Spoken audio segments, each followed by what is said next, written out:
Hello students, welcome to your online class, and today we will continue magnetic effect of electric current. So in today's session we will first of all study about solenoid, then we will study electromagnet, then force exerted on a current carrying conductor placed in a magnetic field, and then we will study Fleming's left hand rule. So now let's start with solenoid.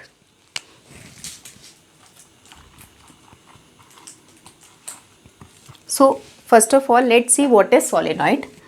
तो अगर हम एक insulated wire लेते हैं, copper wire और any metal wire, तो हमने क्या किया, एक इंसुलेटेड कॉपर वायर ली और उसके बाद उसके इस तरह से ऐसे उसको टर्न्स बना लिए, उसकी कॉइलिंग कर ली. उसके बाद हमने क्या किया, हमने यहाँ पर उसको बैटरी के साथ कनेक्ट कर दिया. तो जब हम बैटरी के साथ उसे कनेक्ट करेंगे, so this is the negative end, positive end, and the current will flow in this direction. तो जब हम उसको बैटरी के साथ कनेक्ट करेंगे तो आपको पता है it behaves like और it produces a magnetic field. तो ये जो पोर्शन है इंसुलेटेड वायर का, this will behave as a bar magnet. किसकी तरह बिहेव करेगा ये? बार मैग्नेट की तरह. तो इसका जो ये पॉजिटिव के साइड वाला एंड है, this is will behave as south pole, और ये वाला एंड जो है वो नॉर्थ पोल की तरह बिहेव करेगा. अब हमें पता है कि जो मैग्नेटिक फील्ड लाइंस होती हैं, जैसी बार मैग्नेट में होती हैं वैसी मैग्नेटिक फील्ड लाइंस यहाँ भी बनेंगी. तो मैग्नेटिक जो ये फील्ड लाइंस हैं, they originate from the north pole. तो यानी कि ये फील्ड लाइंस आप ऐसे बनाओगे, एरो ऐसे आएगा क्योंकि वो यहाँ से ओरिजिनेट हो रही है, और ये वाला एरो ऐसे आएगा. तो दिस फील्ड लाइन ऐसे बनेंगी, और जैसे बार मैग्नेट में हमने बनाया था वैसे ही सेम बनेंगी. ये ऐसे जा रही है. आप यहाँ नीचे से भी बना सकते हो, ये यहाँ से जाएंगी and it will merge from here. तो इस तरह का जो डायग्राम है वो आपको देखने के लिए मिलेगा. मीन्स मैग्नेटिक फील्ड लाइंस कैसी होंगी, जैसी हमें बार मैग्नेट में मिलती हैं. They will originate from the north pole and then will merge at south pole. अब यहाँ जो इम्पॉर्टेंट चीज़ जो आपने ध्यान रखनी है, इनसाइड दिस सोलेनॉइड, यानी कि यहाँ इसके अंदर, यहाँ पर देखो आपको ये लाइन ये पैरेलल लाइंस दिख रही हैं. तो पैरेलल लाइंस का मतलब क्या होता है कि यहाँ पर inside this solenoid the magnetic field is uniform. Uniform means it is same at all places. पर ये हम जब हम कह रहे हैं ना सेम एट ऑल पॉइंट्स, तो हम यहाँ की बात कर रहे हैं, इस वाले रीजन की बात कर रहे हैं हम, क्योंकि यहाँ पर जो मैग्नेटिक फील्ड लाइंस हैं वो कैसी हैं, पैरेलल है. और यहाँ पर magnetic field strength is maximum, बहुत ज़्यादा यहाँ पर क्या है, मैग्नेटिक फील्ड स्ट्रेंथ है. So this is solenoid. अब हम नेक्स्ट क्या करेंगे, इलेक्ट्रोमैग्नेट. अब मैंने अभी आपको बताया कि यहाँ पर जो मैग्नेटिक फील्ड स्ट्रेंथ है, दिस इज़ क्वाइट स्ट्रॉन्ग, बहुत स्ट्रॉन्ग है. तो अगर मैं सेंटर में क्या रख देती हूँ, एक ऐसा सब्सटेंस, मैग्नेटिक सब्सटेंस रख देती हूँ, तो क्या होगा, उस पर मैग्नेटिक फील्ड एक्सर्ट होगी, और ये जो मैग्नेटिज्म यहाँ प्रोड्यूस हो रहा है उसकी वजह से जो ये वाला पोर्शन है, इसको हम थोड़ा सा दोबारा ड्रॉ करते हैं.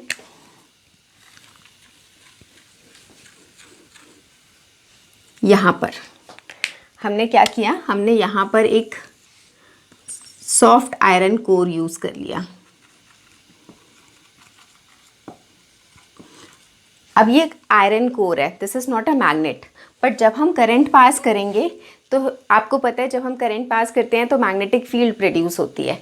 तो हमने अभी पढ़ा कि सेंटर में मैग्नेटिक फील्ड की स्ट्रेंथ जो होती है वो बहुत ज़्यादा स्ट्रॉन्ग होती है. उस वजह से क्या होगा, this soft iron core will start behaving as magnet. यानी ये जो सॉफ्ट आयरन कोर है ये क्या बन जाएगा, मैग्नेट. किसकी वजह से बना, because we have passed electricity. और किस में पास की हमने, सोलेनॉइड में. और you can say insulated copper wire है जिसके हमने क्या बनाए हैं, कॉइल्स बनाए हैं या टर्न्स बनाए हैं. तो this soft iron core will start behaving as magnet, और ये इलेक्ट्रिसिटी की वजह से हो रहा है. That's why this will be called as electromagnet. तो सोलेनॉइड और इलेक्ट्रोमैग्नेट में डिफरेंस क्या है? सोलेनॉइड में हमने ये सॉफ्ट आयरन कोर नहीं यूज़ किया था, इलेक्ट्रोमैग्नेट में हमने क्या किया, इसी सोलेनॉइड वाले स्ट्रक्चर में यहाँ पर हमने क्या यूज़ किया है, soft iron core.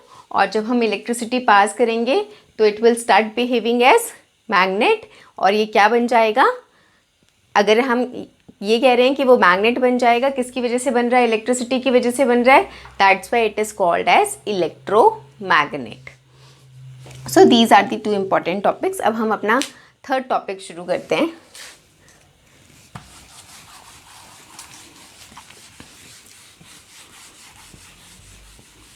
So students, हमारा जो थर्ड टॉपिक था उसके लिए हम पहले थोड़ा सा रिवाइज करते हैं। तो हमने पिछले लेक्चर में क्या किया था कि जो हंस क्रिस्टियन ऑयस्टेड, ये जो साइंटिस्ट थे, इन्होंने क्या नोटिस किया था, इन्होंने नोटिस किया था कि अगर हम किसी करंट कैरिंग कंडक्टर में से इलेक्ट्रिसिटी पास करते हैं तो क्या होगा, उसके आसपास मैग्नेटिक फील्ड प्रोड्यूस होगी, and that magnetic field can be observed by keeping compass near it. तो वो कंपास क्या करेगी, that compass will show deflection. तो इसका मतलब हम यहाँ क्या कर रहे थे, करंट की वजह से मैग्नेटिक फील्ड प्रोड्यूस हो रही है। अब हम इसी चीज़ को आगे करते हैं। इसके लिए आपने क्या करना है, हम यहाँ एज्यूम करते हैं कि suppose this is a magnet जिसका ये क्या है, नॉर्थ पोल है, और यहाँ पर एक और मैग्नेट है जिसका ये क्या है, साउथ पोल है। अब स्टूडेंट्स, यहाँ ये जो सेंटर वाली जगह है ये खाली है, और यहाँ पर मैग्नेटिक फील्ड लाइंस कैसी होंगी, फिर ऐसे straight parallel lines, uniform magnetic field होगी। ये जो दो मैग्नेट हैं ये दोनों क्या होने चाहिए, इक्वल स्ट्रेंथ के होने चाहिए। तो ये हो गई आपकी मैग्नेटिक फील्ड की डायरेक्शन, ठीक है। अच्छा, अब अगर यहाँ पर क्या है, मैग्नेटिक फील्ड है, अगर मैं यहाँ पर एक नॉन मैग्नेटिक सब्सटेंस रख देती हूँ, फॉर एग्जांपल अगर मैं ये प्लास्टिक का पेन यहाँ पर रख देती हूँ, मार्कर यहाँ रख देती हूँ, तो क्या इसके ऊपर फोर्स एक्सर्ट होगी? नहीं होगी, क्योंकि ये क्या है, नॉन मैग्नेटिक सब्सटेंस है। तो नॉन मैग्नेटिक सब्सटेंस तो मैग्नेटिक फील्ड पे उस पर कोई फ़र्क नहीं पड़ेगा, है ना। ओके, अगर मैं यहाँ कोई मैग्नेटिक सब्सटेंस रखती हूँ तो ज़रूर उस पर क्या होगा, फोर्स एक्सर्ट होगी। तो फॉर एग्जांपल हमने क्या रखा, हमने एक कॉपर वायर रख दी, ये क्या है, कॉपर वायर। तो क्या कॉपर वायर के ऊपर फोर्स एक्सर्ट होगी? नहीं होगी। क्यों नहीं होगी? Because copper is also not a magnetic material, ठीक है। बट अगर मैं इस कॉपर वायर में से क्या पास कर दूं, अगर मैं यहाँ से क्या पास कर देते हैं, हम करंट पास कर देते हैं, ठीक है। अब ये वाला फिनोमेना आया। अभी हमने यहाँ क्या किया, current carrying conductor will produce a magnetic field. तो ये भी क्या हो गया, current carrying conductor, it will also produce a magnetic field. तो उसकी वजह से क्या होगी, फोर्स लगेगी इस पर, ठीक है। अब हमने निकालना है कि ये है डायरेक्शन मैग्नेटिक फील्ड की, ये है डायरेक्शन करंट की, और इस पर क्या लग रही है, फोर्स। अब ये जो इस पर फोर्स लग रही है, इसकी डायरेक्शन क्या होगी। अब इसकी डायरेक्शन हम कैसे निकालेंगे, उस दिन हमने क्या किया था, इस साइड पे हमने magnetic effect of electric current किया था, यहाँ पर हमने क्या किया था, इलेक्ट्रोमैग्नेटिक इंडक्शन। तो हमने क्या कहा था कि जो लेफ्ट साइड है उस पर कौन सा रूल लगता है, फ्लेमिंग्स लेफ्ट हैंड रूल। तो अब हम करेंगे कि यहाँ पर जो फोर्स लग रही है उस फोर्स की डायरेक्शन को निकालने के लिए we will use this Fleming left hand rule. Okay, अब इस रूल को क्या है, ये रूल, इसके लिए हम पहले डायग्राम बनाते हैं।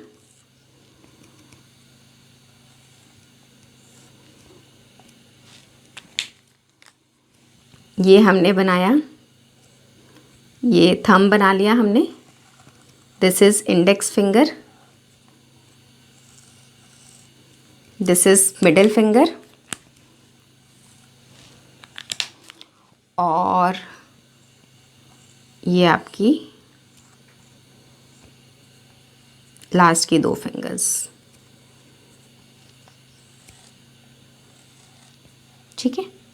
ये स्टूडेंट्स, ये हमने क्या बना लिया, हैंड बना लिया अपना, ठीक है। अब ये फ्लेमिंग लेफ्ट हैंड रूल है, तो ये मेरा लेफ्ट हैंड है। अब हम देखते हैं ये रूल हमने कैसे अप्लाई करना है, क्या करना है इस रूल में। So according to this rule, according to Fleming, the index finger, ये जो इंडेक्स फिंगर है, this points towards magnetic field, this points towards current. और अगर मैग्नेटिक फील्ड की डायरेक्शन ये है, करंट की डायरेक्शन ये है, तो जो फोर्स जनरेट हो रही है उसकी डायरेक्शन क्या होगी, that will be indicated by the thumb. अब हमने इन तीनों को क्या रखना है, परपेंडिकुलर रखना है। तो परपेंडिकुलर आप कैसे रखोगे, यहाँ पर देखो, परपेंडिकुलर का मतलब होता है ऐसे राइट एंगल बनना, एल शेप बनना। तो अब हम देखते हैं एल शेप कैसे बन रहा है। यहाँ देखो, ये और ये एल शेप बन गया, ये और ये, यानी कि ये एल शेप बन गया, ये एल शेप बन गया। और अगर ऐसे आप ऐसे रखोगे से, तो ये भी आपका एल शेप बन जाएगा। जैसे एक आपकी डायरेक्शन ये आएगी और दूसरी डायरेक्शन ये, तो ये भी आपका क्या बन गया, एल शेप। मीन्स ये जो हमने, we will stretch our left hand, thumb finger, index finger and middle finger such that they are perpendicular to each other. अगर वो एक दूसरे के क्या है, परपेंडिकुलर है, then this index finger point towards the magnetic field, middle finger points towards the direction of current and this thumb points towards the direction of force. अब हम ये रूल कहाँ अप्लाई करेंगे, यहाँ पर अप्लाई करेंगे। तो अब हम यहाँ पर देखो, ये है मैग्नेटिक फील्ड की डायरेक्शन। तो मैग्नेटिक फील्ड हमारी किससे, इंडेक्स फिंगर से जनरेट हो रही है, तो ये हो गया अपना इंडेक्स फिंगर। अब करंट की डायरेक्शन क्या है, करंट ऊपर जा रहा है, तो हमें अपना ये जो मिडिल फिंगर है ये इस तरह से रखना है कि ये कहाँ ऊपर जाए, ठीक है। तो हम कैसे रखेंगे, देखो ऐसे, ये जो फिंगर है ये आपने ऐसे रखी, ये ऐसे रखा, ये देखो, तो ये आपका मैग्नेटिक फील्ड हो गया, ये करंट हो गया। पर जब आप ऐसे रखोगे तो ऐसे देखो आप स्टूडेंट्स, ये हमने ऐसे रखा है, तो ये जो थंब है वो कहाँ जा रहा है, इनटू द बोर्ड, है ना। तो यहाँ पर जो फोर्स की डायरेक्शन है वो क्या है, इनटू द बोर्ड, यानी कि जो फोर्स लग रही है वो बोर्ड के अंदर लग रही है, ठीक है। इसका एक और एग्जांपल करते हैं। सपोज करंट ऊपर नहीं जा रहा है, हम यहाँ बात करते हैं कि करंट इज गोइंग डाउन, यानी करंट नीचे आ रहा है। तो फोर्स की डायरेक्शन आप कैसे निकालोगे, अब ये वाला तो आपका सेम रहेगा ये क्या है आपका मैग्नेटिक फील्ड की डायरेक्शन, बट अब करंट की डायरेक्शन क्या है, डाउनवर्ड, करंट नीचे जा रहा है। तो दिस थंब कैसे जा रहा है, आउट ऑफ द बोर्ड, देखो ये बाहर निकल रहा है ना, आउट ऑफ द बोर्ड, ठीक है। तो अगर करंट की डायरेक्शन नीचे है तो फोर्स की डायरेक्शन क्या है, आउट ऑफ द बोर्ड, बाहर की तरफ। ये क्या है, फोर्स की डायरेक्शन है, ये भी क्या है, फोर्स की डायरेक्शन है, ठीक है। तो दिस रूल, क्या रूल ये बताता है हमें कि अगर हमें मैग्नेटिक फील्ड की डायरेक्शन दी है, करंट की डायरेक्शन दी है, then we can find out the direction of force, ठीक है। और इसमें क्या है, एक बार आपको दोबारा बता देती हूँ। Stretch your left hand, index finger, middle finger and thumb such that they are perpendicular to each other. So the index finger indicates direction of magnetic field, middle finger indicates direction of current and this thumb will indicate direction of force. तो ये दोनों चीज़ें यहाँ पर given है और हम ये वाला पार्ट निकाल रहे हैं. तो अब आपको आई थिंक ये समझ में आ गया होगा. अब ये जो मैंने स्टूडेंट्स एग्जाम्पल लिया था ये आपको समझाने के लिए लिया था. आपकी बुक में एक डिफरेंट एक्टिविटी है इसी से रिलेटेड. अब हम वो एक्टिविटी देख लेते हैं क्या है. एक और चीज़ आप यहाँ पर नोटिस कर सकते हो कि यहाँ पर हमने देखो पहले करंट ऊपर जा रहा था फिर करंट नीचे आ रहा है. तो जब करंट ऊपर जा रहा था तो फोर्स की डायरेक्शन क्या थी, इनटू द बोर्ड. हमने करंट की डायरेक्शन चेंज की तो फोर्स की भी डायरेक्शन क्या हो गई, चेंज हो गई. यानी कि करंट की direction is directly proportional to the direction of force. यानी हम यहाँ चेंज करेंगे तो हमें यहाँ भी चेंज मिलेगा. सिमिलरली अगर मैं मैग्नेटिक फील्ड की डायरेक्शन चेंज करती हूँ तो भी क्या होगा, करंट की डायरेक्शन चेंज हो जाएगी. अगर मैं करंट की क्या इंक्रीज़ करती हूँ, अगर मैं करंट की स्ट्रेंथ इंक्रीज़ करती हूँ तो फोर्स भी क्या हो जाएगा, जितना फोर्स लग रहा है वो भी क्या हो जाएगा, इंक्रीज हो जाएगा।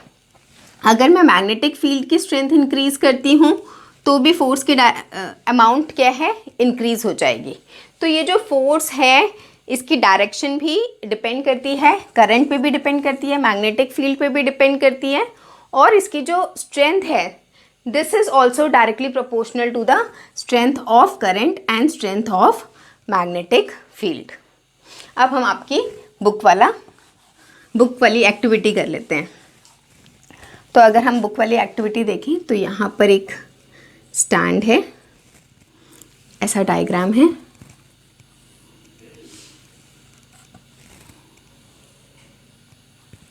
ओके।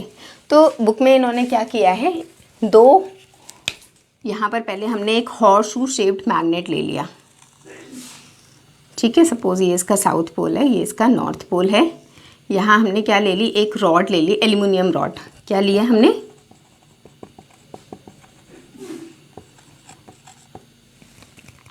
ये बी पॉइंट है इसका, ये ए पॉइंट है। इसको यहाँ से ऐसे कनेक्ट कर दिया, ये वायर यहाँ से जा रही है और ये सर्किट ऐसे कंप्लीट होगा यहाँ पर। और यहाँ हमने क्या लगा दिया, बैटरी लगा दी। यहाँ हम की लगा देते हैं और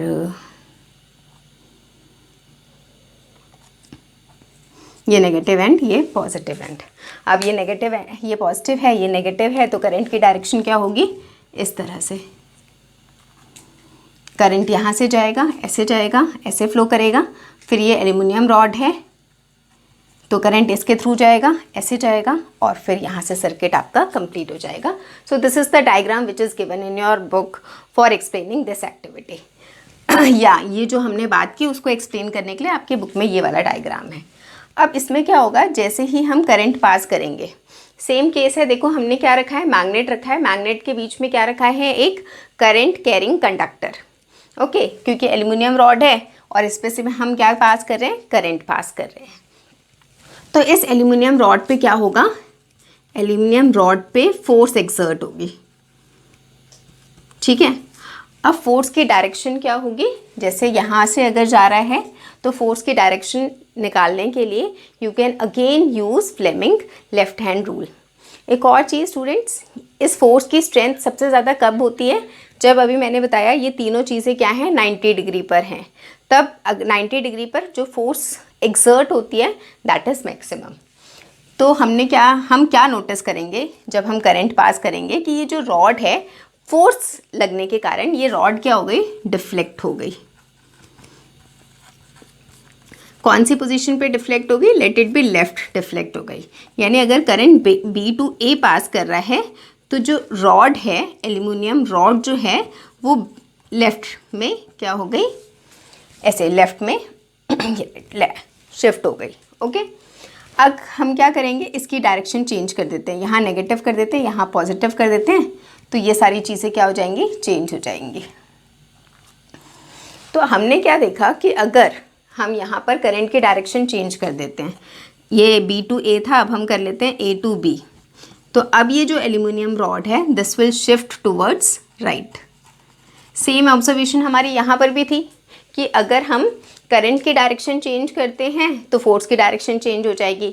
यहाँ पर भी हमने यही देखा कि हमने करंट की डायरेक्शन चेंज की, पहले बी टू ए थी फिर ए टू बी कर दिया, तो क्या हुआ, फोर्स की डायरेक्शन चेंज हो गई। ये स्टूडेंट्स फोर्स की डायरेक्शन है। तो इसमें आप फ्लेमिंग लेफ्ट हैंड रूल लगा सकते हो and we can find out the direction of force. In this video students we will study only this. Thank you and have a nice day.